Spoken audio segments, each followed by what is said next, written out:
दिन यार वाह तुरंत यार इलाज होए। वाह रुचि गायन की राजा हो तो है कैसे मनाई। वाह लेकिन देखा हम का गावत है। वाह अरे दुल्हन हो तो है कैसे निहुराई।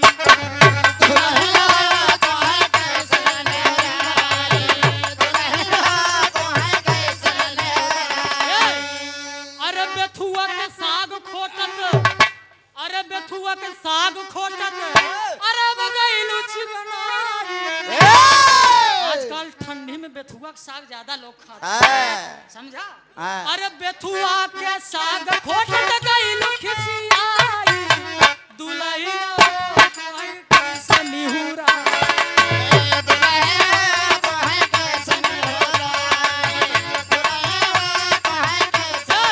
गीत दे रहा हूँ साथियों, यूट्यूबर साथी इस गीत को कैद करेंगे। बिरहा जगत में एक पहले गीत मैं दे रहा हूँ बिरहा गायकों में।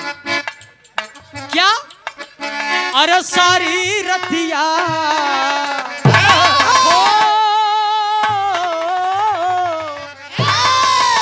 कोनो दुल्हनी के दुल्हा शराबी मिली, कोनो दुल्हनी के दुल्हा शराबी मिली है। रात रात भर गायब रहे उबे न करे। कहीं कहीं जाए कि 10 मिनट रुक आइए। 10 मिनट जब कहे रुक जे तो चला जाए ससुर ठीका पे। और जब ठीका पहुंचे 70 वारी मारे एकदम सोई जाई हुई। अब दुल्हन रात भर जोहत भगवान 10 मिनट के एका कहा दुल्हन 10 मिनट देखता ही में दुल्हा इधर ठीका पड़ा। बड़का भैया विनोद कुमार भैया जी अलावलपुर की माटी से 51 रुपया का पुरस्कार दातार सुखी रखे।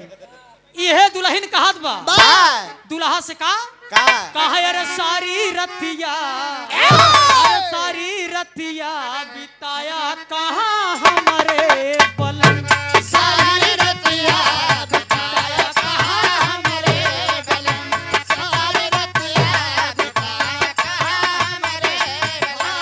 सारी रतिया बिताया कहाँ हमारे बलन। सारी रतिया बिताया कहाँ हमारे बलन। सारी रतिया बिताया कहाँ हमारे बलन। सारी रतिया बिताया कहाँ हमारे बलन। और ये देखें अपना म्यूजिक के प्रोवाइडर साहब बड़े भाई आप अरे हो ये घरे के मनैया नाराज ना हो। अपना म्यूजिक के प्रोवाइडर साहब बड़का भैया हमार महेंद्र यादव जी दादा साहब ढेर दिनों बेचारू हमरा सहयोग करें। मैं किसी का एहसान भूलता नहीं हूँ साथियों। बहुत बड़ा योगदान है आपका भी मेरे जीवन में, संगीत के जीवन में। भाई के तरफ से सादर 201 रुपए दे के सम्मान किया गया। बहुत बहुत आपके श्री चरणों में पहले की है प्रणाम, आशीर्वाद की प्रतीक्षा। बड़का भैया विनोद कुमार राजेश जी अलावलपुर की माटी से 201 रुपया पुरस्कार। अच्छा अच्छा दिनेश अच्छा अच्छा दिनेश भैया आए के मिल लाभ से जहाँ कहीं वो दिनेश भैया आए के मिल लाभ। अच्छा 100 रुपया चला 100 रुपया लेबा का हिम ढकेल दे ऐठा रहा परेशानी ना हो और का हिसाब किताब देख लीन जाए। सारी रतिया बिताया कहाँ हमारे बलन। सारी रतिया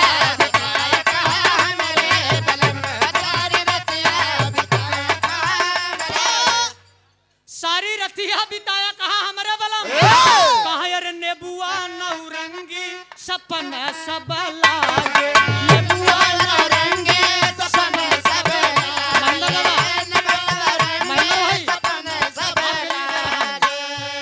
अरे नेबुआ नौरंगी सपन सब लागे। अरे एक थी नेबुआ न लाया तू हमारे सजल। अरे यही जवानी खाया न तनिको रहम। सारी रतिया बिताया सारी रतिया बिताया कहाँ हमारे बलन। सारी रतिया बिताया कहाँ हमारे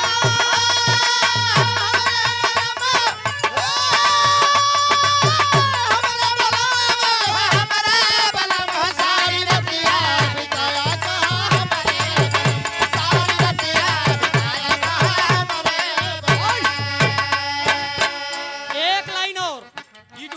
देशवासियों के लिए ये भी नया है। क्या? दर्द करे हाय राम बिछी के मारे, दर्द करे हाय बिछी के मारे, दर्द करे हाय बिछी के मारे, बिछी के मारे ए दुला बिछी के मारे सैया बिछी के मारे। दर्द करे ए रुचि, दर्द करे हाय राम दर्द करे हाय बिछी के मारे, बिछी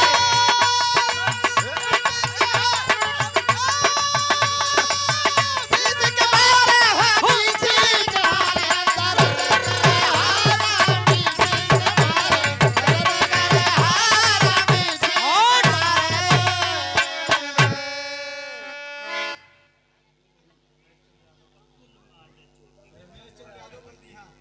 बड़का भैया आप श्रीमान रमेश चंद यादव जी बल्दियाँ सैदाबाद, ऐतिहासिक माटी से बल्दियाँ सैदाबाद की ऐतिहासिक माटी से बड़का भैया की तरफ से 100 रुपया का पुरस्कार। बहुत बहुत प्रणाम है। जेकर नाम गड़बड़ाए दोबारा बोलवाई ले जा भाई। एक दाई ना हम 2-3 दाई बोल रहे। हाँ कौनो दिक्कत नहीं है।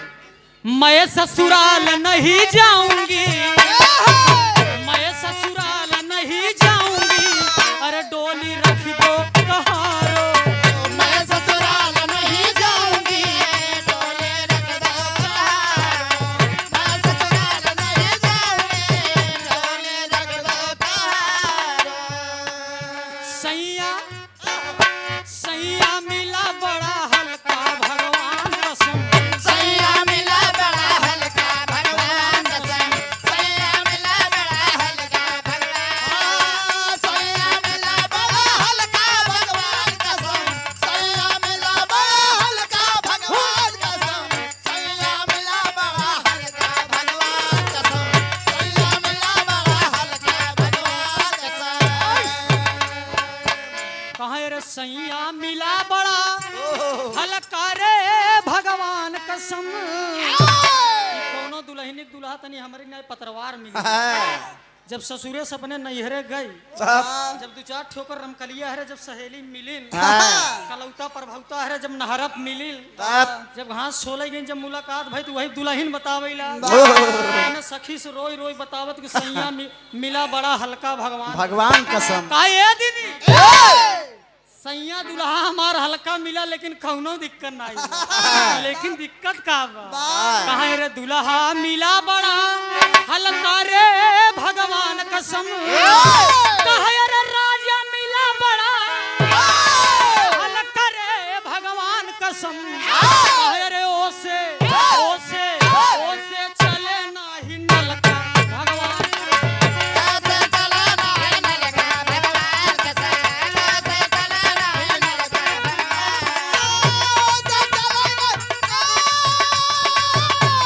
कैसे चला नहीं नलका भगवान कसम, कैसे चला नहीं नलका भगवान कसम, कैसे चला नहीं नलका भगवान कसम।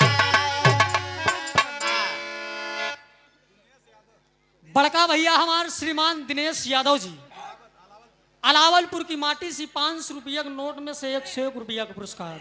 अरे हम सभी बोला मोर करेजा घबराया जी, ज्यादा ना ले वो करे डराया ना कि रोहिता बादशाहपुर से जितना दे उतना मसक दे। भाई हैं आप, आइए एक 2 लाइन और बजाई का वो मास्टर साहब। अब वही रुचि गायन का राजा हो तो वही कैसे मनाई यह गायन भाई ना पलट दिन यार, तुरंत यार इलाज होए। रुचि गायन की राजा हो तो वही कैसे मनाई। लेकिन देखा हम का गावत है, अरे दुल्हन हो तो वही कैसे निहुराई, दुल्हन हो तो है कैसे निहुराई, दुल्हन हो तो है कैसे निहुराई।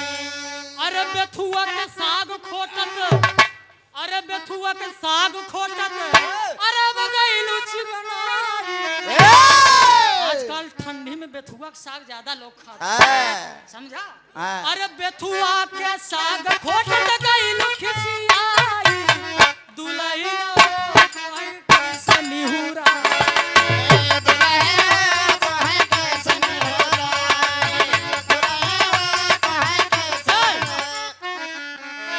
लगाई दीन ए धनिया हंस के निसनवा लगा दीन है धनिया हंस के निसनवा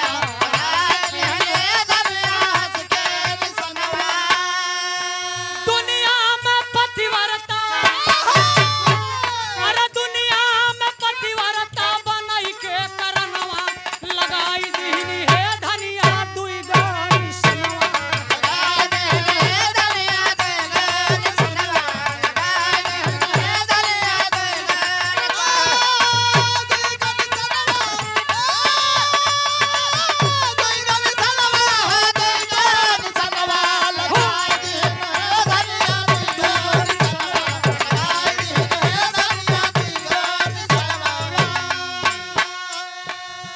अरे लेला लेला ए दुल्हन लेला अरे रक्षई लेला अरे तनिकई लेला टमाटर ललका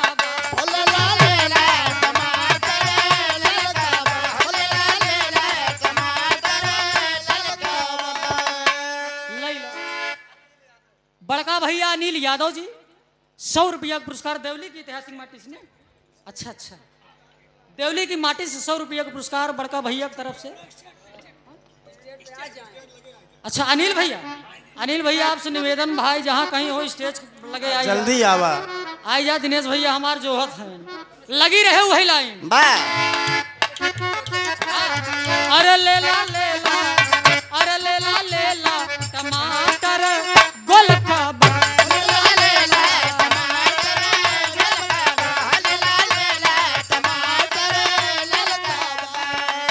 कहे आलू गोल गोल आलू गोल गोल भांटा ससुर लमका बा आलू गोल गोल भांटाई लमका बा लेला लेला टमाटर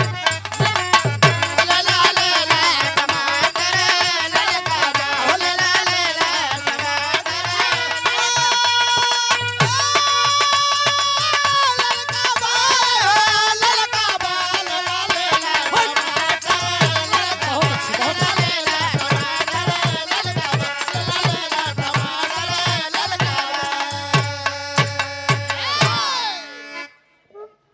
आइए ये तो मनोरंजन के लिए कुछ थोड़ा बहुत हो जाता है आप सबके लिए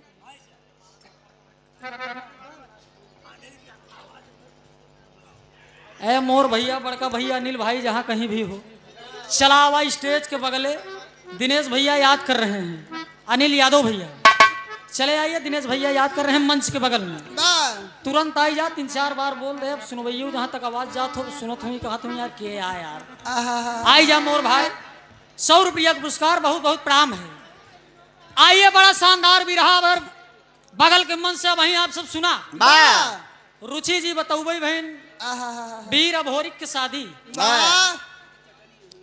वेद में भेद नहीं भेद है विद्वानों में शादियों वेद में भेद नहीं भेद है विद्वानों में आजकल लोरी खंड की किताब डुप्लीकेट छपत डॉक्टर भाई आजकल लोरिकान की किताब ना असली की पौता ही नहीं डुप्लीकेट छप रही हैं फिलहाल कोई बात नहीं जो जहां से पाया है लिख दिया है साथियों मैं किसी के गाने को काटता नहीं हूँ हमारा वो काम है मैं पब्लिक से भी रहा गाना सीख रहा हूँ डॉक्टर भाई का आदेश है कि चेंज कर दीजिए पैटर्न को रोहित भाई पब्लिक से मतलब रखा रवैया क्या किया क्या नहीं उससे मतलब मत रखिए मैंने भी बदल दिया हम कहे चलिए जैसा आप कहेंगे वैसा ही आज के मन से नई शुरुआत मैं दूंगा आइए एक छोटा सा लोकगीत आज अभोरिक की ब्याह हो गया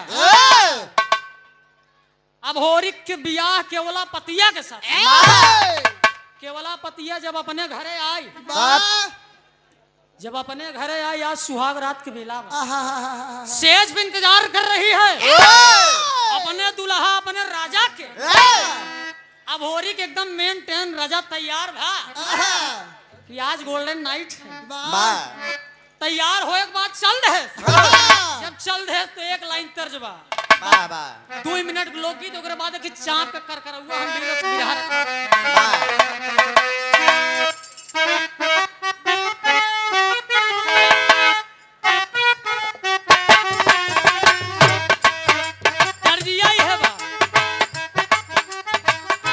सझिया पहर की बेला नदिया के तीर है सजवा पहर की बेला नदिया के तीर है सजवा पहर की बेला नदिया के तीर। बड़का भैया राजेश यादव जी भाभी जिला पंचायत सदस्य वार्ड नंबर 3 से नासिर पट्टी।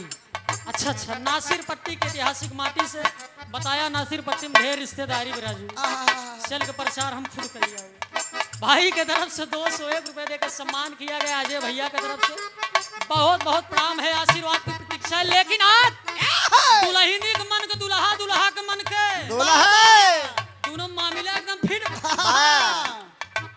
आज जब बियाह कई के लिए आए, गीत के भाव में कहना है सदिया कई के भोरी घर वाली वाले सदिया करे के भोरे घर वाले वाले सदिया करे के भोरे घर वाले वाले घर वाली वाले है घर वाली वाले सजवले मन में सपना हो तू न हो सको सजवले मन में सपना तू न हो सको सजवले मन में सपना।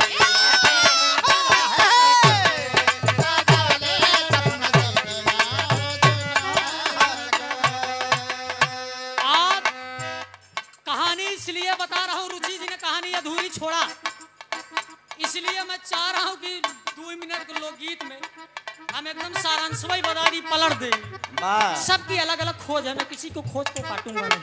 क्या आज दुल्हन घरे में आई गई, जब दुल्हन घरे में आई गई आज भोरिक तैयार होए के बाद चल दहन सुहाग कछ कियो। आज जब चली दहन आज जब जैसे सेज को पहुंचत है एकदम घूंघट काढ़े, एक हाथ के घूंघट काढ़े केवला पतिये बैठी। अरे वाह अब होरिक जब पहुंचन कहन क्या बात है, कहीं बस जैसे एकदम मस्त है।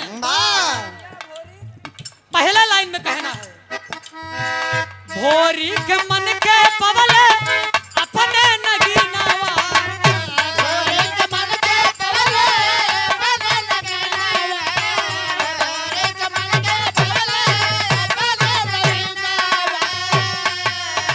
धीरे धीरे बीतल लागा कुछ हो महीनावा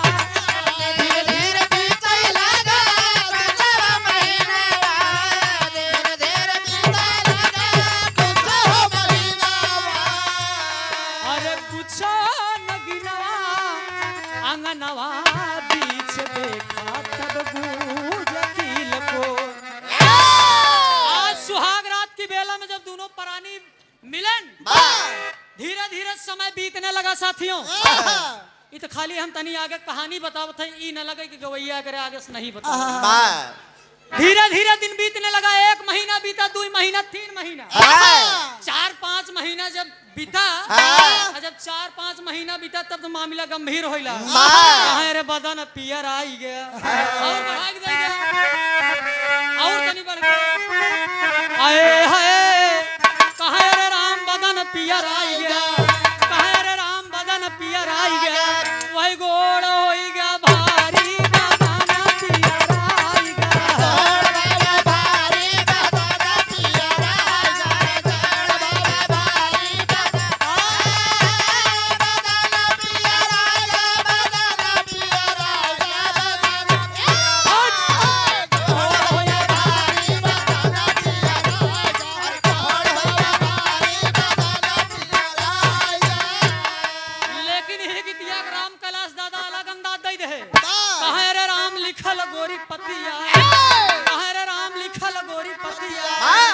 खलीफा का अंदाज दूसर हम समझा तो ही क्या पकड़े हैं आप। कहाँ रे राम लिखल गोरी पतिया, अरे वही दूल्हा परदेस हो लिखल गोरी पतिया।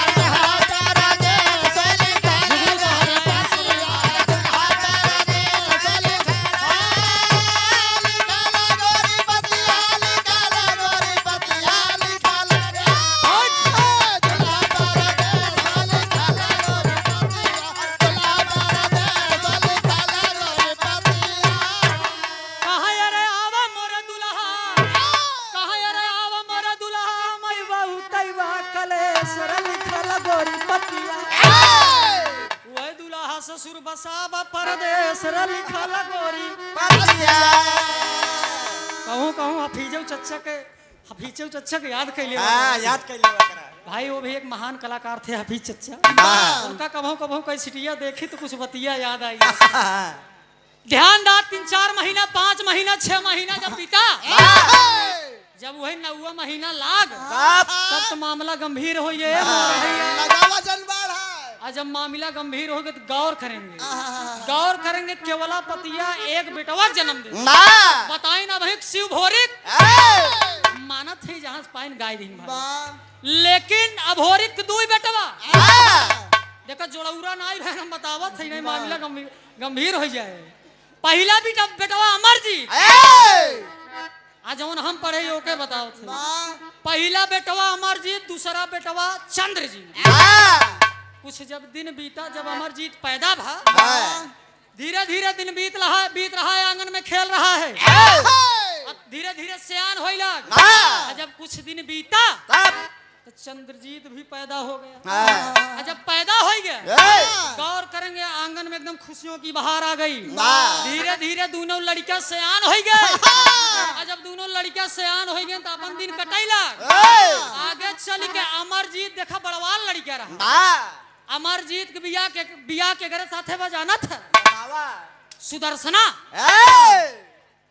अमरजीत के बिया सुदर्शना के साथे भा धीरे धीरे दिन बीत रहा अमरजीतों को जब बियाह होगा तो नहुक दुल्हन घरे में आएगी जब दुल्हन घरे में आएगी हंसी खुशी से दिन बीते लाग हम कहते तनी सागे कहानी हम बताई दी नहीं न हो कि भाई कहानी नहीं बताया आइए अब एक छोटा सा बिरहा की कसौटी क्या होती है साथियों सादर 501 रुपए दे के सम्मान किया गया बड़े भाई आप अजय यादव जी जिला पंचायत सदस्य वार्ड नंबर 3 कहां से प्रतापपुर देवली की ऐतिहासिक माटी से बड़का भैया चुनाव लड़ रहे हैं घबरा जिन जब चुनाव लड़ाई लागत हमका बताया छोटवार भाई के अपने याद करा राजू अब राजू भाई है ये है कोई बात नहीं है आइए छोट के लोग गीत सुना दिए दोस्त बिरहा की असली कसौटी वीर रस जो अभी आप सबने सुना काबिले तारीफ एक बार रुचि जी के लिए जोरदार ताली और बजाइए लंबा पार्टी नहीं बजावा क्या बात बजाई दे आज हम यह भी दोबारा ताली बजवा जान थो रुचि चाय ना पियान बेचारू अरे यार चाय करते हैं पगलो जो शिकायत हो बाद भूल जाओ समझू ए मोर भैया कमेटी वाले चाय मंगा दे रुचि चाय पी ही लेट न कर बोला ना अरे क्या करते हो यार भना भना ऑर्डर करो बैठो मंच पे कोई बात नहीं आइए एक वीर रस का बिरहा भक्ति तो तमाम सुने होंगे लेकिन असली डॉक्टर साहब भक्ति वो होती है देशभक्ति जो भक्ति वतन के काम न आए वो भक्ति कोई नहीं है देवी देवता भगवान हर एक सब भक्ति करते हैं पूजा करते हैं लेकिन देश के प्रति अपने वतन के प्रति जो भक्ति में काम आए वो सही अमर होता तनी ध्यान देव करे के टंडन साहब लाल जी उस्ताद कहाँ खोए हो लहरी के साथ लहरी उस्ताद के साथ में रह के भी धोखा खा रहे हो मात्रा लगावत है कोई बात नहीं है तनी बिरहा के स्वर दई का हम बिरहा सुनाओ ज्यादा समय लेब ना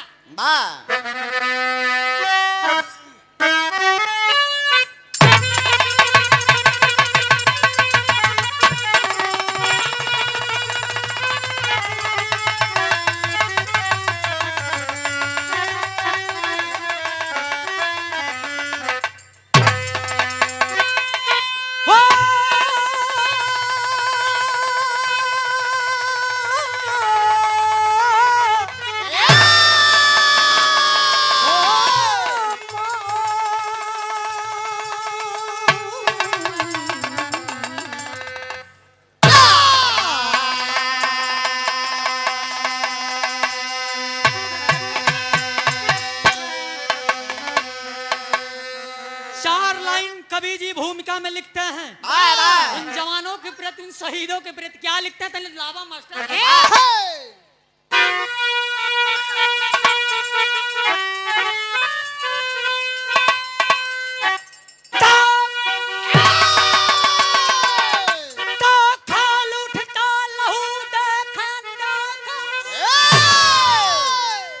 जो भी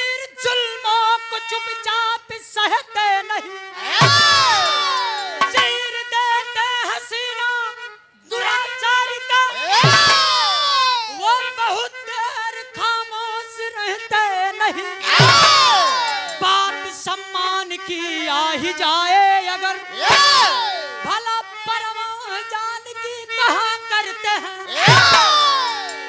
रण में हो सामने चाहे जो भी खड़ा, वीर अंजाम से तब कहाँ डरते हैं।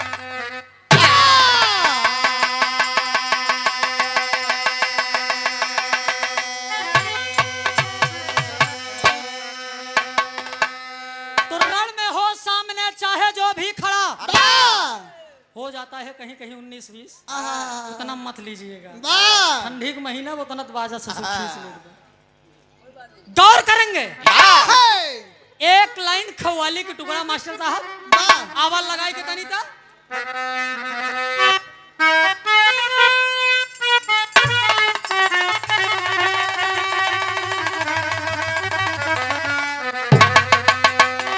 कि अरे काबे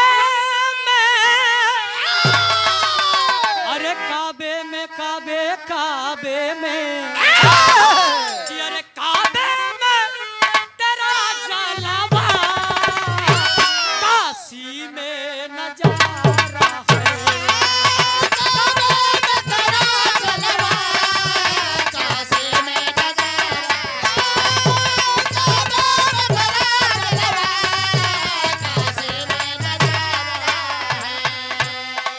काबे में तेरा जलवा काशी में नजारा है।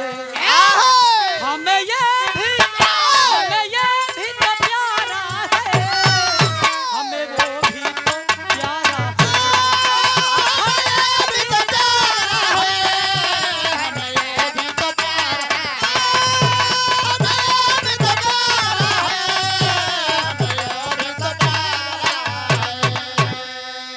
लेकिन गीत के ओरिजिनल भाव में कहना है हमें ये भी तो प्यारा है, हमें वो भी तो प्यारा है। दोनों मजहब सेम है, मजहब नहीं सिखाता आपस में बैर करना। क्या हिंदू क्या मुसलमान सबका मालिक, इसलिए मजहब के नाम पे हमें लड़ना नहीं चाहिए। क्या कहना है गीत के भाव में?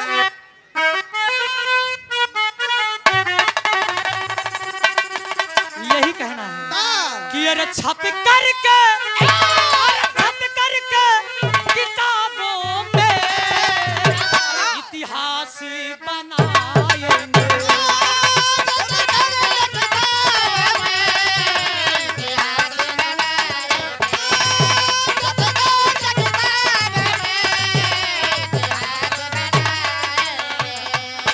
छप करके किताबों में अरे इतिहास बनाएंगे। अरे कुर्बानी वीरों की भला कैसे भुलाएंगे।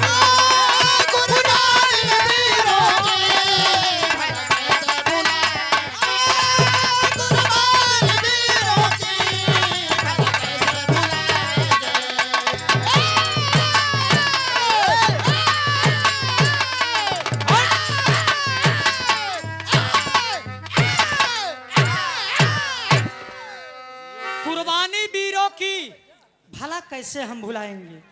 गौर करेंगे कहानी की शुरुआत है साथियों, छोड़ा अब कम समय में विरह खत्म करेंगे। ध्यान दा, दो भाई हैं साथियों। बड़े भाई का नाम भीम बताया गया है के टंडन साहब, बड़े भाई का नाम भीम है, छोटे भाई का नाम जग्गा है। बताए ना कि खानदानी जो असर होते वो जात नहीं साला, मेन बात यही बा। दो भाई हैं, बड़े भाई का नाम भीम बताया गया, छोटे भाई का नाम जग्गा और एक बहन है जिसका नाम उर्मिला बताया गया साथियों।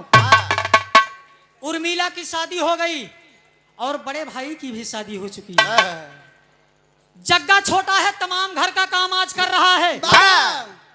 बताए ना कि भीम की शादी हुई जब दुल्हन घरे में आई गई, आज धीरे धीरे दिन बीत रहा है।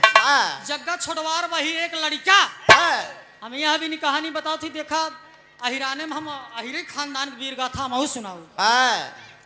यादव को लड़का एकदम ताव में भैंस चरावे चल दिया दोस्त, और आज जब भैंस चरावे चल दिया तो कर एक काम कर रहे जान था रमेश गुरु, काम यही रहा जौन लगेन भैंस रहे ना, जौन लगेन भैंस रहे वही छान के दूध छानी जाए, रस्सी एक किले रहा रस्सी लहर आई, जब भूख लागे तो गोड़ बनबई करे, लागे पियाए आ जब गोड़ बांधे तो धीरे शुरू कर लई जाए।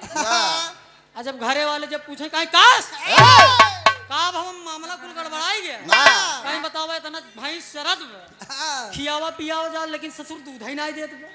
एक दिन के बात रहा, 2 दिन 3 दिन जब 4 दिन बीता, जब रोड डेली की यही हाल रहा, जब भूख लागे तो दूध तो कुल पी जाए, हुई भाई से चरावे।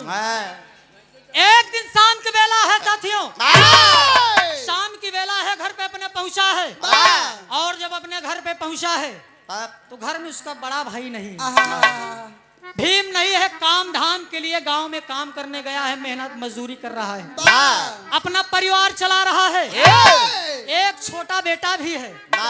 गौर करेंगे आज उनकर मलकिन घरे महीन, आज जब इधर भाई से चराई के आए, आज जब भाई से चराई के आए तो आज जब शाम की भैंस जब बन्हाने जब चूनी उनी चलावा गया, जब चूनी चलावा गवत भग चली भैंस लगाई भाई, जब भैंस 2-4 दाई पानी डाले के बाद जब यार बाहर करत है, जब छाती हिलावत है, ससुर दूध है ही नहीं 2-4 दैया, तब तो बुलाए लेकिन बगल कहीं तनी इधर चलावा आए जग्गा, तब तो भौजाई उनकर खिसियाई गए, कहे देवर है, हम देवर की नहीं मानत है, लेकिन तू कपारे पे चढ़ा है।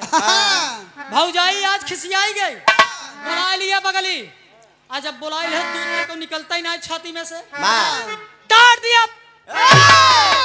पास बुलाने के बाद डांट दिया कि तुम ये हमार तोहार देखा था यार 4-6 दिन ये बतावा दूधवा होत का, ये बतावा तोहन है, ये हमारे खिल लड़किया बतावा ये कापी। 2-4 मिनट बहादुर बैठा रहा, बात को सुनता रहा, लेकिन एक बात है मेरे दोस्त, बात कभू कभू करेजे में लगी, कोनो बात ऐसा होत है, हंसी मजाक में ढेर बात कही लाई जा, लेकिन जवन दिल पे बात लग गई तू लग गई।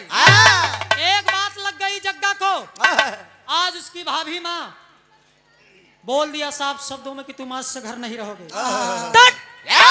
अरे आज से तुम घर में नहीं रहोगे, तुम्हारा रहना या ना रहना मेरे लिए बराबर है, जब तोहरे रहे हमका कोनो मतलब ही नहीं, लड़कियां हमारो इसे मारत है, निकल जाओ इस घर से। गौर करेंगे शाम के वक्त में बड़का भैया भीम लाठी ले है, पगड़ी बांधे, जब घरे आए तो देखा तन मुहारी को खड़ा, मेहरारू से पूछा था इनके का बात बा, मेहरारू आज बताओ, जब बतावत कि 2-4 दिन का हाल जब बताए कई बतावा, 1 दिन के बाद थोड़ी 2 दिन के बाद थोड़ी 3 दिन के बाद, ये बतावा रोज रोज का आदत बा। एक बात जानना, मेहरारू चढ़ाए में अच्छे आई जाते राहुल भाई, राजू भाई, मेहरारू चढ़ाए में अच्छे मर्द बदल गए, अरे देखा तही ढेर गाँव में टहरा थे रमकलिया है जल्दी बदल जाती तब खा जाना, अरे भौजाई का प्राइवेट तो है बगले ख्या ओखा तो जाना थे, ध्यान दा। आज कह दिया 1 दिन की बात नहीं, 2 दिन की बात नहीं, 3-4 दिन से आपका भाई ऐसे ऐसे काम को कर रहा है, मेहरारू चढ़ाई दे राजा। गौर करेंगे आज मेहरारू चढ़ा दिया, और जब मेहरारू आज चढ़ा दिया तो बड़वार भाई हो नाते बगले बुला ले कहे इधर आओ बे, लाठी तो लेहन रहा, एकदम हम आहिर बिरादरी वाली भाषा बतावत, ऐसे बगले हमारे पूरा टोटल अहिरान बा, हम जानत है भाषा। राजू भाई नाराज न होया, बोलाए ले जब मेरे छोटवार भाई कहे इधर आओ बे तनी दे, अले बे कहाँ गए डब्लू उस्ताद, कहाँ गए, अरे देखा कुछ और न ले ला गई, संहार के तनी कहीं इधर ले ही, ध्यान दा। बुला लिया जब अपने छोटवार भाई के बगले, अब बुलाए के बाद कहा तट, अबे ये बताओ जो हम बात सुना तो ये बात सही अटे, छोटा भाई है हाथ जोड़ के खड़ा है, गिड़गिड़ा रहा है कि भैया मैं आपका एक छोटा भाई हूँ, अरे भैया, अरे आप तो मेरे बड़े भाई हैं, मैं आपका छोटा भाई हूँ, क्या मेरा इतना भी कर्तव्य नहीं है कि जब मुझे भूख लगे तो मैं खाना खाऊं। आज आंखों में आंसू लेके आज छोटा भाई रो रहा है, बड़े भाई से कह रहा है कि भैया आप तो मेरे भाई है ना, बड़ा भाई पिता के समान होता है भैया, अरे बड़ा भाई पिता के समान समान होती है। वाह मैंने आप सबको अपनी माँ और पिता को समझा है। क्या आप मुझे ये सिला दे रहे हैं? आज भी माँ खो गया कि दट अबे इतना बता, तू घर में रहेगा कि नहीं? अगर तो के घर में रही खोई जैसे हम कहा वैसे करे पड़े। जग्गा इतना ही बात कहा कि भैया मैं घर में रहूंगा जरूर, लेकिन हमको खाना मत चाहिए ना। भीम बोल रहा है कि तुझे आराम खोर खाना चाहिए। अरे निकल जा मेरे घर से। आज एक सगा भाई एक सगे भाई को घर से निकाल रहा है। जगतिया में कोई नहीं अपना, जगतिया में कोई नहीं अपना, कोई न कोई होई हो, जगतिया में कोई नहीं अपना। यह दुनिया में चाहे सगा भाई हो चाहे जो हो क्यों न होई। आज एक बड़ा भाई छोटे भाई को निकाल रहा है ना, रो रहा है। रोते हुए कहता क्या है? विदेशिया के भाव में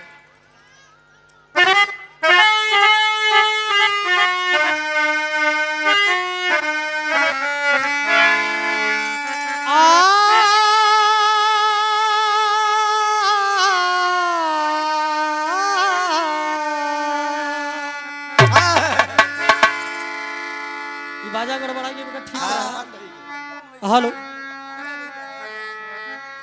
हेलो हेलो, आधा हो गया आवाज, साउंड छोड़ दिया है क्या?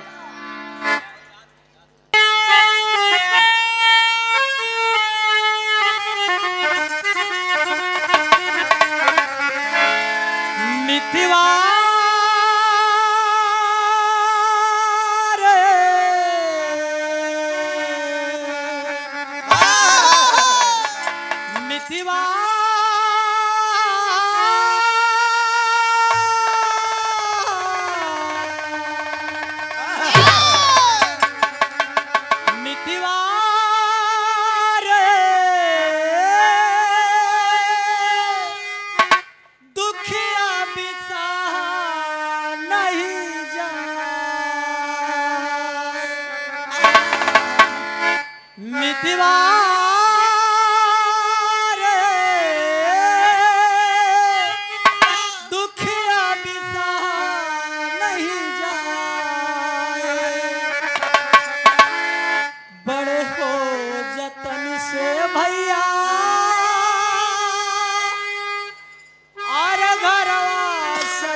छोटका बिरनावा के घर से भगैला विधना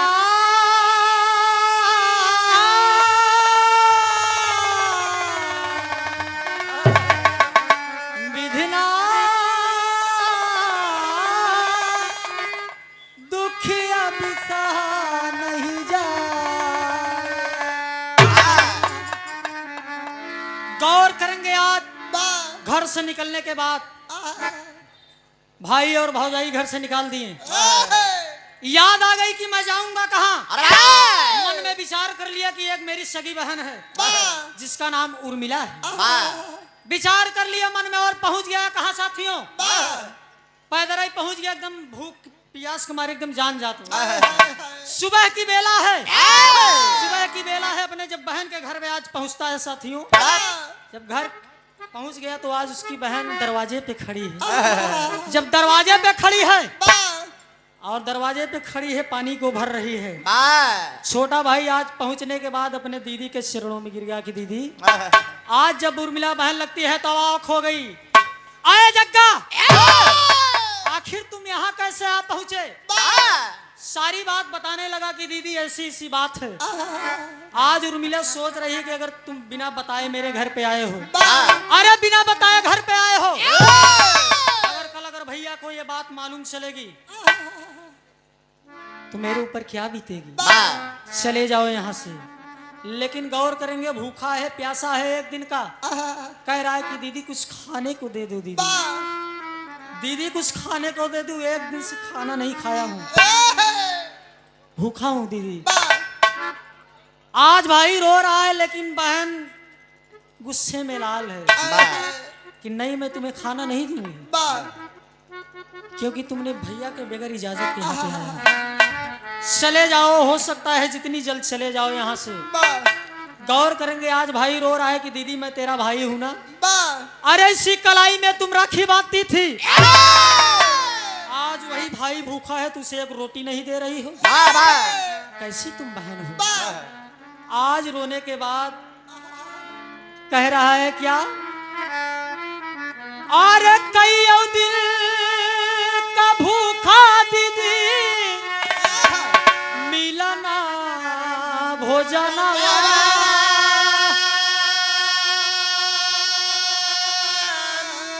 अरे रोई रोई करला पुकार हो।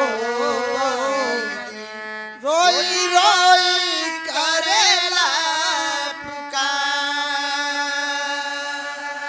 अरे माई बाप मर गईले, अरे रहबा चपनवा,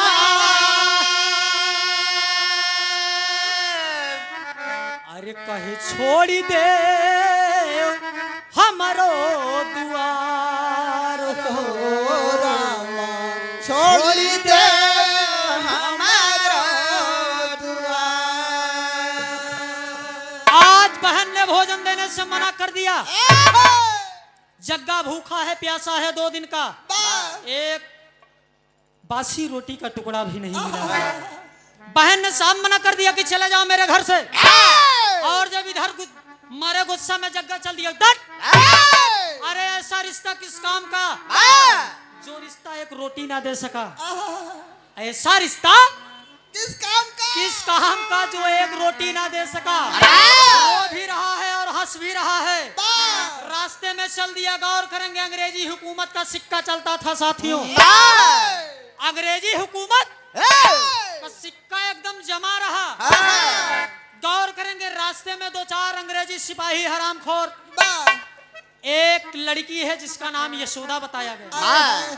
यशोदा नाम है, उसका भाई है महेंद्र नाम है। दोनों को अंग्रेजी सिपाही पकड़े हुए हैं और यशोदा की इज्जत के साथ खिलवाड़ कर रहे हैं। इज्जत के साथ जब खिलवाड़ करने लगे, इतने में महेंद्र भाई उसका गुस्से में बोल पड़ा, अबे लड़ना है तो मुझसे लड़। अरे एक अबला की इज्जत के साथ खेल रहा है, तुझे क्या मिल रहा है। गौर करेंगे बाबूजी, इतने बात सुनने के बाद अंग्रेजी दरोगा रिवॉल्वर निकालने के बाद 6 की 6 गोलियों को ठोक दिया। हरामखोर, तुम मुझसे जुबान लड़ाते हो। आज उसका भाई महेंद्र लहूलुहान हो गया, जमीन पे लेटा हुआ है। आज बहन रो रही है, बचाओ बचाओ की नारा लगा रही है। और इतने में इधर से जग्गा चला जा रहा है।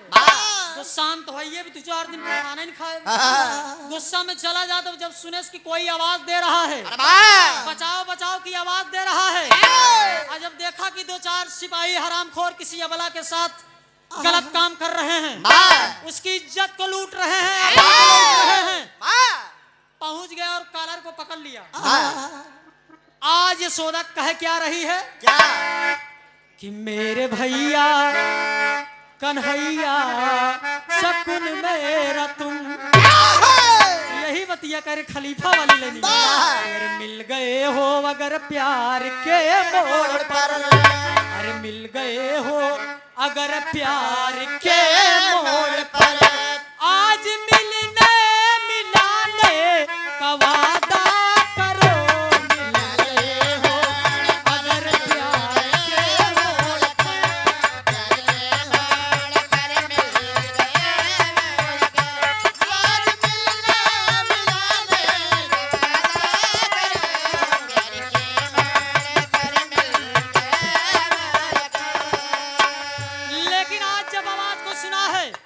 शोर सुन के बहादुर चला है तुरंत, शोर सुन के बहादुर चला है तुरंत, शोर सुन के बहादुर चला है तुरंत।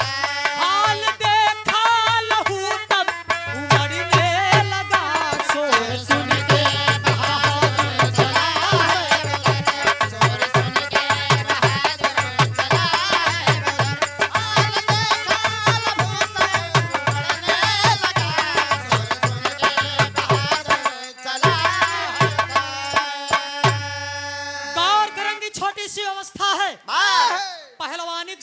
पहिलन से रहा जग्गा के ललकार दिया और कॉलर पकड़ने के बाद बहादुर लड़ गया और लड़ते लड़ते जब अंग्रेजी सिपाही देखा कि यह हरामखोर नहीं मानेगा तो 4 सिपाही पकड़े के बाद उठाए के पटक दे।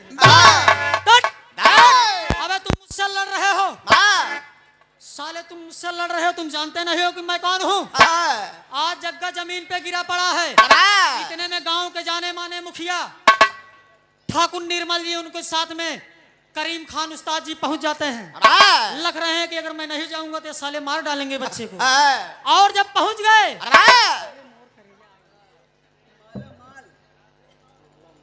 निकाल ले यादगार फोटो निकाल ला। प्रदीप कहाँ गया करेजा।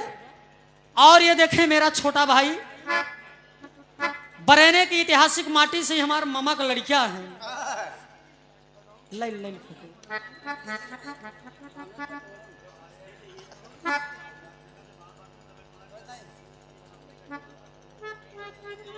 और हमारे छोटे भाई गणेश सरोज जी बरेने की ऐतिहासिक माटी से बड़े दिनों के बाद मुलाकात भी हुई छोटे भाई से और साथ में सादर दोस्त 101 रुपए देकर सम्मान किया गया। श्री राकेश यादव जी, आपके पुत्र नीरज यादव जी, SIMI। अच्छा मैं कुछ दूसरे हिसाब से उर्दू फारसी में लिखे हैं। हाँ तो बोल देना। GIMI अभियंता रायबरेली भैया की तरफ से 100 रुपया का पुरस्कार दातार सुखी रखे। और हमारे बड़े भाई जितेंद्र सरोज जी भी आए हैं। बहुत बहुत स्वागत है दोस्त। बिरहा जब चालू हो जाती इनाम हम जाना ही कम गिरत, लेकिन गौर करेंगे जो सुना था तो मेहनत वसूल हो जात मेरे दोस्त। समय का अभाव है, गौर करेंगे। आज अंग्रेजी सिपाही पटक दिए हैं जग्गा को। जमीन पर है आज करीम खान और ठाकुर निर्मल सिंह जी पहुंच गए, उठा लिया और बचा ली। ना ना ना ये तो छोटा सा लड़का है।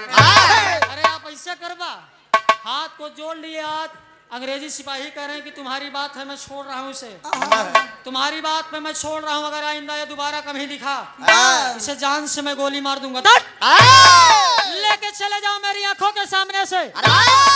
आज जब जग्गा के करीम खान लग चला गन कहन कभी बताओ ती पहलवानिक शौकीन है काबे काहे पहलवानिक शौकीन था, लेकिन कहूँ अवसर नहीं मिला, कहूँ मौका ही नहीं मिला। नहीं महू 2-4 दांव मारी मौका हेरो यही खाए पिए मिला नहीं, दूध माठा नहीं, तुम पहलवानित करवाई गए।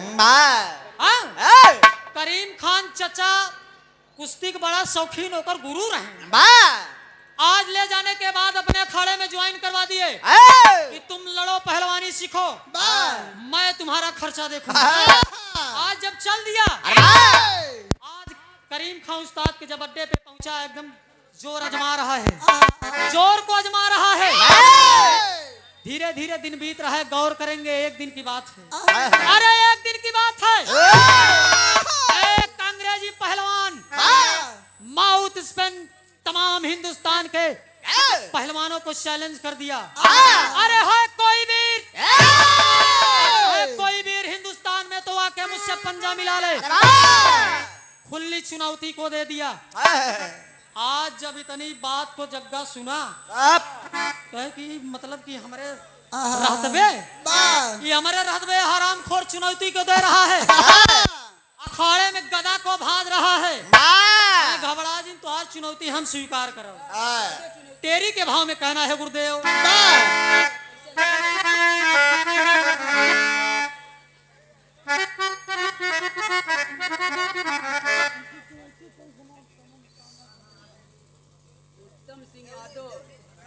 बड़का भैया आप उत्तम सिंह यादव जी, ग्राम सभा देवली की माटी से बड़का भैया की तरफ से 201 रुपया का पुरस्कार दातार सुखी रखे, मालिक कल्याण करे। बहुत बहुत बढ़िया सुनाई देते बिरहा खत्म हो जाए। अरे राम जवनिया कौनो काम कई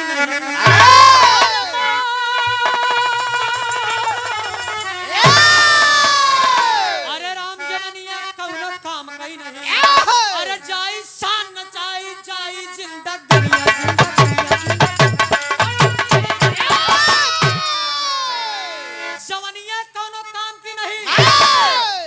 जवानी कौने काम आए जब खा पिए थे बिना मतलब भाई एका कहूँ दिखाई चाहिए ना। और विरहा को सुन रही इस कार्यक्रम को प्रियंका स्नेही जी, ढेर सारा आशीर्वाद है। इसमें तबीयत थोड़ा खराब है, अस्वस्थ चल रहा हूँ, बाकी आता हूँ किसी दिन दर्शन देता हूँ, कोई बात नहीं है। गौर करेंगे, आज चुनौती को स्वीकार कर लिया। अंग्रेजी पहलवान चैलेंज दे दिया कि अगर हिंदुस्तान में कोई पहलवान है तो उसमें से आके पंजा मिला ले, मालूम चल जाएगा कि पहलवानी होता क्या है। इतनी बात को जब सुना, गौर करेंगे, आज बहादुर तैयार हो गया। जब तैयार हो गया, एक लाइन तर्जुमा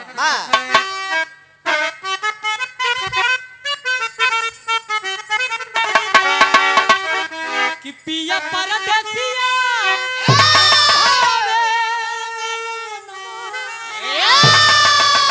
अरे न भावे अंगनवा रे, पिया परदेसिया न भावे अंगनवा, पिया परदेसिया न भावे अंगनवा, पिया परदेसिया न भावे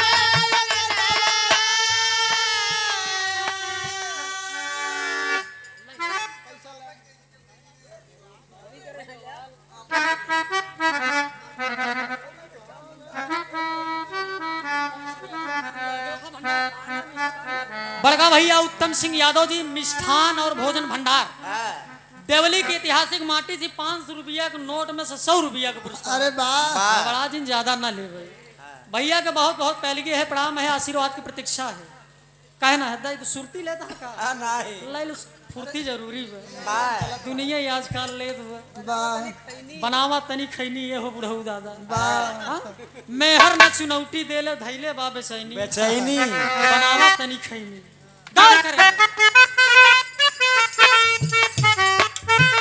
पिया परदेसिया न भावे अंगनवा, पिया परदेसिया न भावे अंगनवा, पिया परदेसिया न भावे अंगनवा,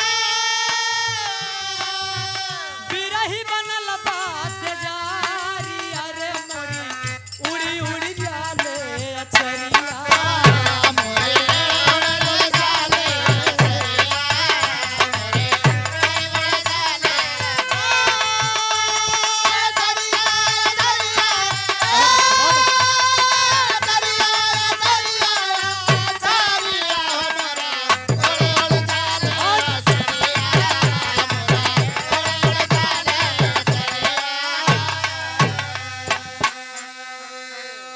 लेकिन गीत के भाव में कहना है, आज जब ऐलान कर दिया, तमाम अखबार में खबर को छपवा दिया कि जहां तक ये खबर जाएगी तमाम लोग इस अखबार को पढ़ेंगे और जानेंगे कि कोई पहलवान चैलेंज दे रहा है। अगर होगा कोई माई का लाल तो पंजा ससुर मिलउबई के।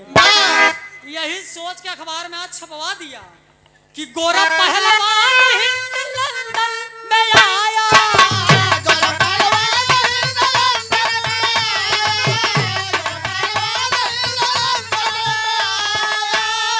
अरे घूमी घूमी करइए लानवा हो कमन बीर हमसे बड़ी में कनवा, कमन बीर हमसे बड़ी में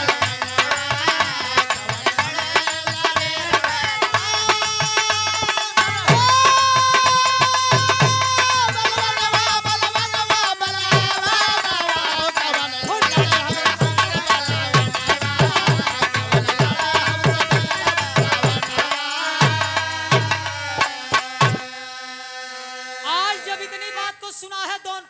दोनों पहलवान आज मैदान में उतर चुके हैं, स्वीकार कर लिया पहलवानी कुश्ती कि तुम्हार चैलेंज हमका स्वीकार आज दोनों भी अखाड़े में पहुंच गए हैं।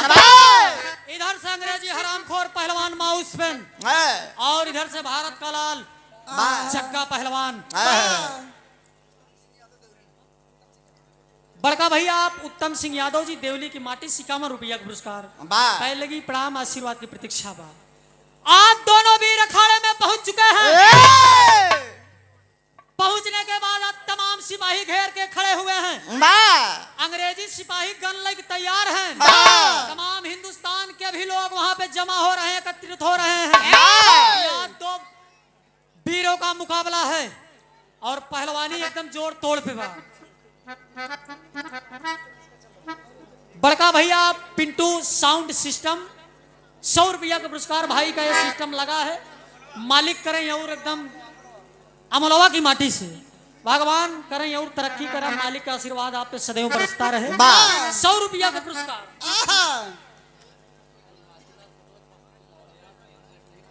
और हमारे हृदय के गार्जियन परम सम्मानित आप श्री पूर्णमासी लाल गुरुजी और श्री पप्पू मौर्य और बिरहा की बड़ी ही शानदार गायिका प्रियंका स्नेही जी के माध्यम से सादर 201 रुपए 500 दई के तब नहीं रब हम तो 501 रुपए ऑनलाइन पे किए हैं। आप सभी महान भाव के श्री चरणों में बहुत बहुत पहले ये है प्रणाम है, आशीर्वाद की प्रतीक्षा है। गौर करेंगे दोनों वीर जूझ चुके हैं अखाड़े में। इधर से जग्गा एकदम तैयार है, एकदम बाजुओं को अपना हिला रहा है। उधर से माउथ स्पन कहा कि तुम ढेर वीर देखे काली की लवंडी तू हमारे सामने ताकत दिखावत है। आज दोनों वीर जब लड़ने लगे पटकी पे पटका होगा एकदम कहूं ऊपर हो कहूं नीचे, कहूं एकवा पहलवान ऊपर तो कहूं एकवा नीचे। आज जब 10-20 मिनट कुश्ती चलत रही आज जब यार कुश्ती चलत गौर करेंगे बाबूजी वह जग्गा वह दिमाग खराब भाव कर आज तेरी पहलवाने की वह गुस्सान है मारे धोबिया पछाड़ लगाए आए हम देसी पहलवान है। माठा खाई शरीर है चापा तो निहरे उठाए पटक दे। अंग्रेजी पहलवान को उठा के पटक दिया और जब उठा के पटक दिया गौर करेंगे इतने हराम खोर अंग्रेजी सिपाही घेर लिए। आज चारों तरफ से घेर लिए। घेरने के बाद कहने लगे कि तुम यहाँ से बच के जाने नहीं पाओगे। आखिरकार गौर करेंगे तमाम हिंदुस्तान के भी लोग उपस्थित हैं, लेकिन किसी की इतनी मजाल नहीं है कि आज उनके सामने कोई बोल दे। जग्गा को अरेस्ट कर लिए अंग्रेजी सिपाही। आज जग्गा को जब पकड़ लिए साथियों लल्ला राम यादव जी अमोलवा की पावन माटी से 50 रुपया पुरस्कार दातार सुखी रखे। आज जब अंग्रेजी सिपाही घेर लिए तो जग्गा अवाक हो गया, कह रहा है कि आज तमाम अपने हिंदुस्तान के हिंदू भाइयों से मेरे आप सब मेरे भाई हैं। हराम खोरा चारों तरफ से मुझे घेर लिए हैं, क्या मुझे नहीं बचाओगे? राइफल लेके खड़े हैं, बंदूक लेके खड़े हैं, रिवाल्वर लेके खड़े हैं। आज गोली बंदूक के आगे की हिम्मत करत का जा तो ससुर महीन को मार दे। गौर करेंगे आज जग्गा रो रहा है, अपने गुरु के सामने घुटने को टेक दिया है कि गुरुदेव मैं ये कुश्ती हारा नहीं, इस साले आराम खोर मेरे साथ दगा कर दिए। आज होता क्या है, बड़े कम समय में आल्हा के भाव लग गए मास्टर।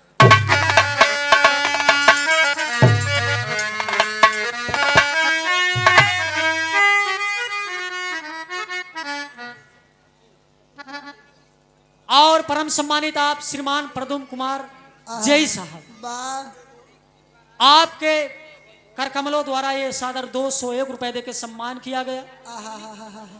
देवली की पावन सरजमी से बहुत बहुत आपके श्री चरणों में पहले ये है प्रणाम है। त्रुटियों के लिए क्षमा प्रार्थी हैं दोस्त। आवाज पानी या कहूँ कहूँ गड़बड़ाई या कहूँ कहूँ बहुत सही हो जाए, सब कुदरती देन है। लगभग आज 1 महीने से तबीयत भी मेरी काफी खराब चल रही है। 2-4 कार्यक्रम को मैंने स्वयं मना किया। विजय गुरु ने काफी प्रेशर किया, नहीं आपको गाना है, लेकिन मैंने कहा नहीं मेरी तबीयत खराब हो गई।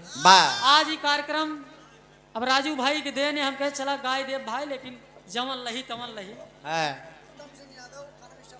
बड़का भैया उत्तम सिंह यादव जी भोजन मिष्ठान भंडार देवली की माटी 51 रुपया का पुरस्कार प्रणाम है, आशीर्वाद की प्रतीक्षा है। आज आल्हा के भाव में कहना बड़े कम समय में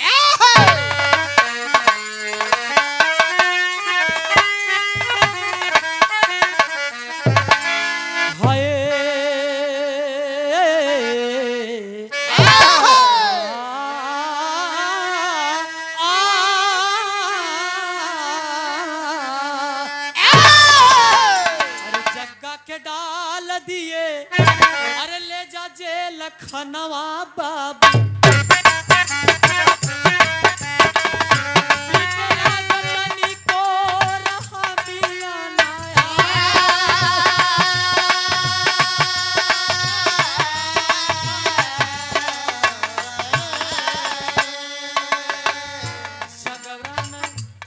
जबरान कागज पे साइन करवले बाबू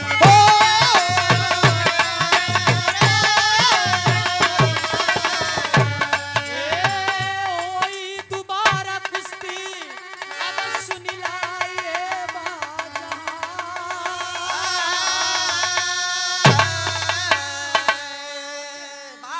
आज जग्गा को ले जाने के बाद जेल खाने में डाल दिए।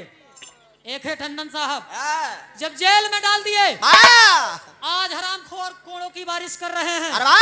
इतना ही नहीं, इसके तन से खून को निकाल लिए और जब खून को तन से निकाल लिए हैं शरीर एकदम खोखली हो गई है। एक कोने बैठ गया है। तमाम आज उसके गुरु करीम खां ठाकुर निर्मल सिंह जी आज जेल खाने में पहुंचते हैं। अर्जी कर रहे हैं, गुहार लगा रहे हैं कि साहब छोड़ दीजिए इसे। अरे साहब इसे छोड़ दीजिए, आइंदा ये ऐसा कभी नहीं करेगा। मैं वचन दे रहा हूं कि आइंदा आपके साथ कभी ऐसा नहीं करेगा, कोई चुनौती को स्वीकार नहीं करेगा। लेकिन गौर करेंगे, अंग्रेजी सिपाही दरोगा कह रहा दट, एक शर्त पे इसे मैं छोड़ूंगा। शर्त यही होगी मेरी, इसको कुश्ती दोबारा लड़ना पड़ेगा। और ये देखे प्रतापपुर वार्ड नंबर 3 से जिला पंचायत सदस्य राजेश यादव जी, पता नासिर पट्टी कुताएं, युवा भावी प्रत्याशी। बड़का भैया की तरफ से सादर 201 रुपया पुरस्कार। वार्ड नंबर 3 से भैया की तरफ से ढेर सारा आशीर्वाद, माया बहुत बहुत प्रणाम है, आशीर्वाद की प्रतीक्षा है।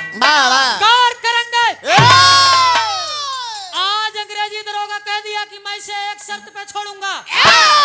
शर्त वो ये होगी, इसे दोबारा कुश्ती लड़ना पड़ेगा। ये जिस पहलवान को अखाड़े में हराया है उसी पहलवान से इसे दोबारा कुश्ती करना पड़ेगा और ये उस कुश्ती में हार जाएगा। स्टाम्प पेपर पे साइन करना पड़ेगा कि ये कुश्ती लड़ेगा जरूर, लेकिन उस पहलवान से हार जाएगा। जिस पहलवान को ये पटका है उसी पहलवान से अगला दंगल इसे हारना पड़ेगा।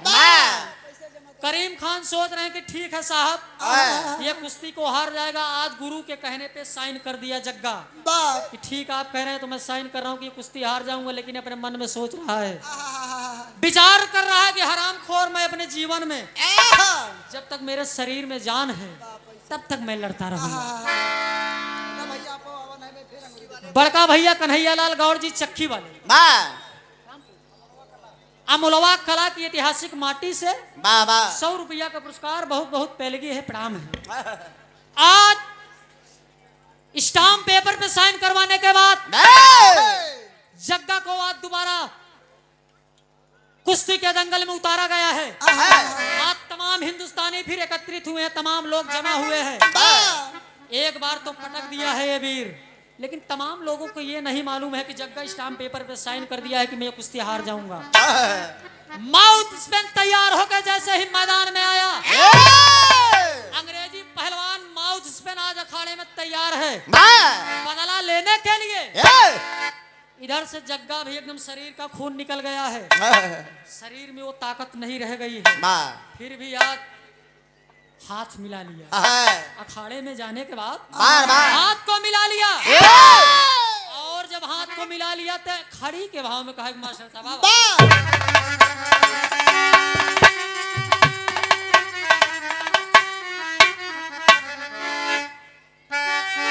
अरे जाए जान भले ही जाए न दे भाई, अरे दिल के पनिया, अरे जाए जान भले ही जाए न दे भाई, अरे हिंद के पनिया, अरे वही अखाड़ा बीच गोरा के दिया पटकनिया। अखाड़े में लड़ गया, माउथ स्पेन पहलवान सोच रहा है ये पहलवान मुझसे हार जाएगा, ये तो स्टाम्प पेपर पे साइन किया है। आज जब अखाड़े में कुश्ती हो गई, आज शरीर तो कमजोर है जग्गा की, लेकिन हाथ मिला लिया, पंजे को मिला लिया। और जब पंजे को मिलाने के बाद अखाड़े में जूझ गया, और जूझने के बाद करता क्या है, यही कि शेर केतना उठा हो जाए, मरचा ससुर झुराई जाए लेकिन तितारी ऊपर ना जाए, समझा। कहा एक मरचा झुराई के ऊपर तिताई खत्म हो जाए बा इतना शरीर कमजोर हो जब जहाँ वीरता आई जा तो वीर खून खौलिन जा हाँ हिंद की जब लाश की अखाड़े बात में है। हाथ मिला लिया बा चाहे शरीर को खून निकला हो चाहे जवान हाँ मसकब तो आ जाओ तो हाँ हाथ को मिला लिया जग्गा पहलवान और जब हाथ को मिला लिया माउस पेन का हाथ पकड़ने के बाद लंगी मार से चार दांत खड़बड़ान यार वहर लड़खड़ान जब सोचा कि बच जा लेकिन कहा तू हमसे बचबा चढ़ के एकदम सीने पे चढ़ गया और जब इधर जग्गा सीने पे चढ़ गया गौर करेंगे बाबूजी आप तमाम अंग्रेजी सिपाही अपनी रिवाल्वर को निकालने के बाद जग्गा के सीने पे तार तार तार तार तार गोलियों की बौछार कर दिए आज जग्गा जमीन पे गिर गया है बाबू तमाम उसका शरीर छलनी हो गया है गोलियों की बौछार आज सीने से रोक रहा है बाबू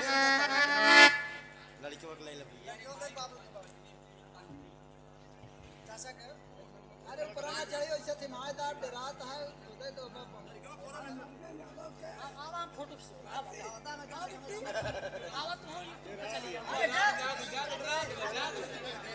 आज रोती है दाढ़ी ओढ़ी रखे हैं इस लड़की ओढ़े रात का जाए सारे के काल बनवा दे कल और आदरणीय चाचा जी श्रीमान अहिमर्दन चाचा जी बा तीसरी पीढ़ी पांचवी पीढ़ी अरे अच्छा माता जी की पांचवी पीढ़ी बा। अरे राजू ढेर देखा 100 साल चला ये ईश्वर की कृपा है बा बा और चाचा जी की तरफ से 100 रुपए का आशीर्वाद देकर सम्मान किया गया बहुत बहुत पहले की है प्रणाम है बस 5 मिनट के कहानी और बा ओकरे बाद हम विराह एकदम समय से खत्म कर दिया बा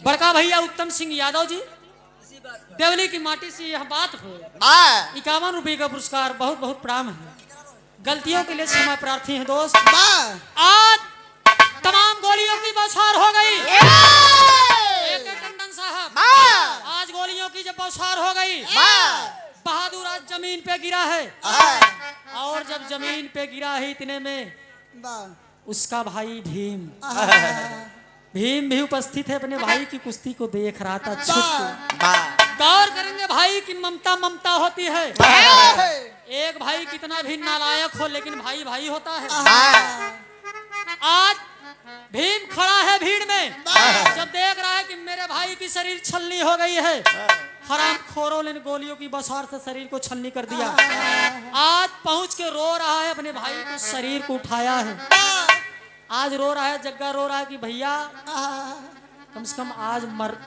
मरते मरते आपका दर्शन हुआ अरे भैया मैं बड़ा खुश नसीब हूँ मरते मरते आपका दर्शन हुआ भैया इससे बड़ी चीज मुझे और क्या चाहिए आज करीम खान उस्ताद करीम खान बगल खड़े हुए हैं निर्मल सिंह प्रधान माने जाने इस क्षेत्र के रो रहे हैं खड़े होकर के बाहर जग्गा तमाम लोग यही बात कर रहे हैं कि बेटा मैंने स्टाम्प पेपर पे यही लिखवाया था कि इस कुश्ती को तुम हार जाओगे आखिर तुमने ऐसा क्यों किया जग्गा यही कह रहा है कि उस्ताद अगर मैं पैदा हुआ हूँ शान से मरूंगा भी शान से जिया हूँ शान से तो मरूंगा भी शान से यही मेरा वसूल है गौर करेंगे इतना ही बोलते हुए आखिरकार भाई के ही हाथों में आज जग्गा अपने दम को तोड़ दिया और जब जग्गा दम को तोड़ दिया प्राण पखेरु उड़ गए अंग्रेजी सिपाही चले गए अंग्रेजी दरोगा से लेकर सिपाही हरामखोर सब चले गए करीम खान उसके उस्ताद उसके भैया आज उसी अखाड़े में बैठे हुए उसकी लाश को लेकर रो रहे हैं और आखिरकार ले जाने के बाद अंतिम दाह संस्कार करते हैं कितना टूटा हूँ कि छूने से अरे इतना टूटा हूँ कि छूने से बिखर जाऊंगा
अरे तुमने बुरा किया ठुकरा के मेरे प्यार को तुमने बुरा किया ठुकरा के मेरे प्यार को तुमने बुरा किया बस। और ये दिखा देनी श्री आप उत्तम यादव जी चचा के जी की तरफ से 51 रुपया का पुरस्कार बा। बहुत बहुत प्रणाम है, आशीर्वाद की प्रतीक्षा है। लगे यही अदा करें कि दूसर की कोई बात नहीं।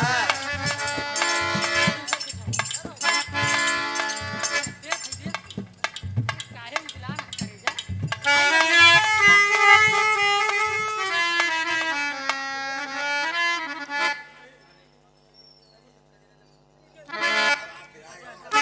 अब एक लाइन और बजाएगा बस नंबर खत्म वही। अब नंबर हम रुचि यादव जी को दे देते हैं। एक लाइन गाई थी, एक लाइन आवा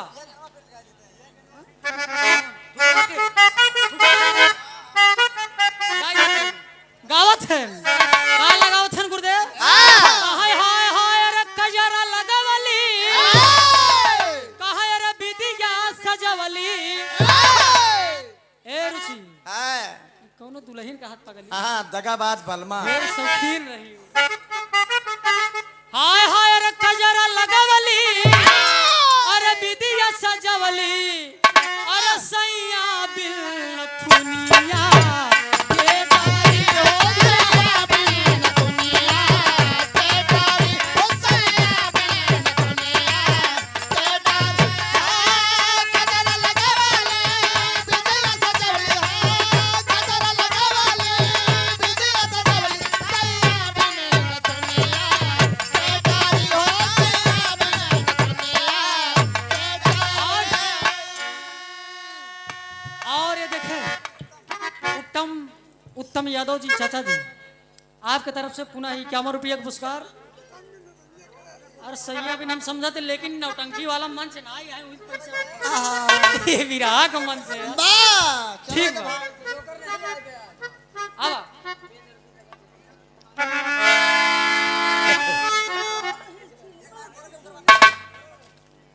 नहीं समझ पाए।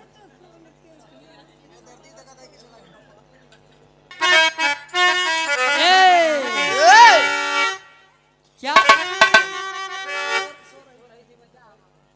हाय हाय रे सो रही थी मैं तो खोल के केवाड़। मास्टर हाय हाय रे सो रही थी मैं अरे मैं तो खोल के केवाड़ बेदर्दी दगा दे के चले गए। बेदर्दी दगा दे के चले बेदर्दी दगा दे के चले हां जो रही मैं तो खोल के केवाड़ जो रही मैं तो खोल के केवाड़ बेदर्दी दगा दे के बेदर्दी दगा दे के चले।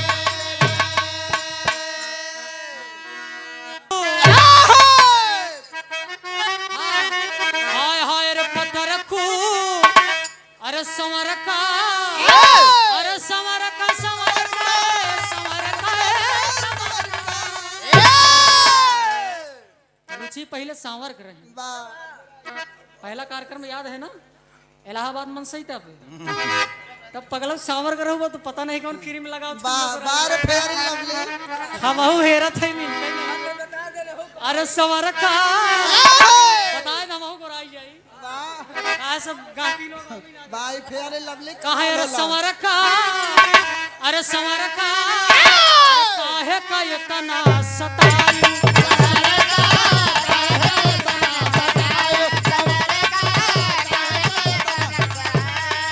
जियत जिंदगिया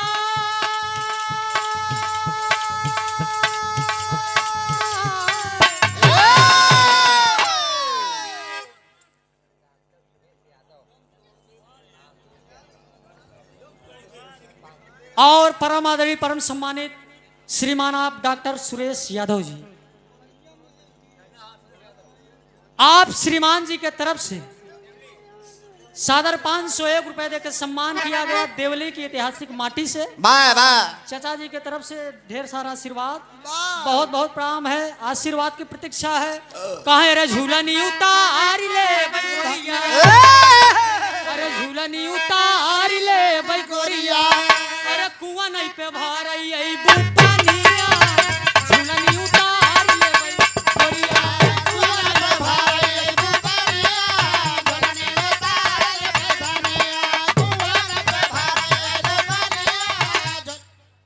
आवा चली धान रोपे धनिया, आवा चली धान रोपे धनिया, अरे रिमा झिमा बारा सतबा पानिया, आवा चली